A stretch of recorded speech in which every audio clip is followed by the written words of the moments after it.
लागना नंबर, अडचण कशी मी सांगू.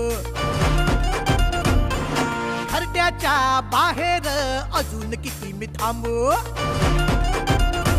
तुझा लागना नंबर, अडचण कशी मी सांगू. घरट्याच्या बाहेर अजून किती मी थांबू. कोणीतरी फिरवलंय लिंबू, लागले ते नशिबाचे बांबू. ओढून ताणून हँडल मोडून पाहिले मारून चार दगड.